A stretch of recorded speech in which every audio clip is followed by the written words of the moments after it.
I remember seeing a billboard on A1A, and it said, "Foster now, why not you?" I would take the kids up to the ballpark. We'd go play the softball, baseball games, coming home, and I'd look up and I'd see this big, huge billboard. And I remember John and I had a conversation kind of about it and just kind of played it back and forth, and neither one of us kind of made a commitment and just said, yeah, we'll do it someday, or, maybe one day, and it just kept kind of creeping up. I told Carrie, I said, there's something with that. Didn't think much about it after that, and went to Wendy's one day, and the Wendy's Foundation was doing an adoption thing. And they had this big, huge banner up in the restaurant. And I told Carrie, I said, there's getting to be more to this. Something's going on. I was at work one day and I got a phone call from her. She says, "You'll never believe what's going on at church." She says, "It's Orphan Sunday."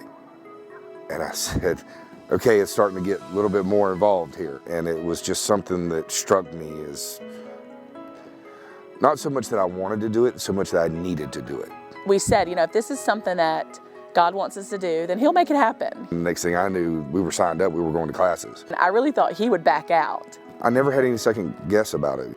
I always said that I wasn't going to regret it. I wasn't going to have any second thoughts about it, because if I was in their situation, I would want somebody to do the same for me. We really thought there would be a process where it would just be impossible for us to do it and it would stop. And it never stopped. Doors just kept opening. I was actually, the night that the phone call came, I was at work. My first thought was I needed to call my husband, and then I realized that we didn't really have that opportunity, that I'd have to wait for him to get his message and then call me. I just said yes, and I thought, I hope he's ready for this, because I'm saying yes. They want to bring us 2 kids. I said, okay, well, when are they going to be there, tomorrow? Or she says, no, they're on their way. I just remember opening that door. And I remember before I opened the door, I remember taking a deep breath thinking, I hope they just don't hate me. And I opened that door, and it wasn't 2, it was 3. It was 3 little faces with lots of attitude. I just remember they were just glaring at me. Okay, I just went from a dad that had no kids to 3 kids, now 6 kids. We now have added their baby brother, and he has been with us since day 1. So then I was looking at number 7. So we literally have them all the way from crib to college.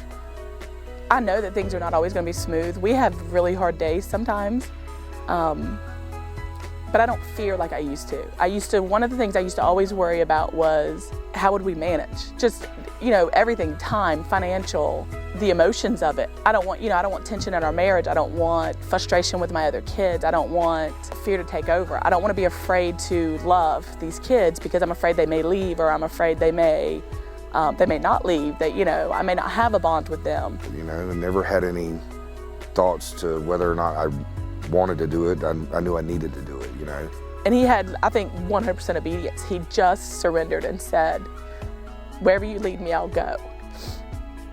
And for me, there was still a little bit of, I'll surrender, but I want to surrender on my terms.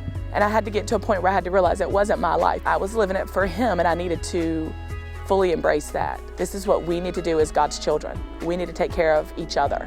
We found out not too long ago that they've run out of homes in Nassau County.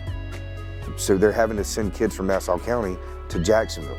Every kid should go to bed at night in a bed with people who love them. We know that these kids may leave us one day, but I will know that's part of his plan. He's just used us. If it wasn't us, he would have found another family for them, because I believe his plan was for them to be loved, and he would have found someone. We were just lucky enough that he called us. Out of everyone he could have picked, he picked us to love them. I'll tell you straight out. I'll look you dead in the eye and tell you, if at any point in time you are sitting on the fence thinking about doing foster care, don't hesitate. I don't like to hear that we're heroes or that we're blessings. I feel we should all be doing this. A lot of people are scared to ask. You can't be scared. We've got kids out there that are scared. We can't be.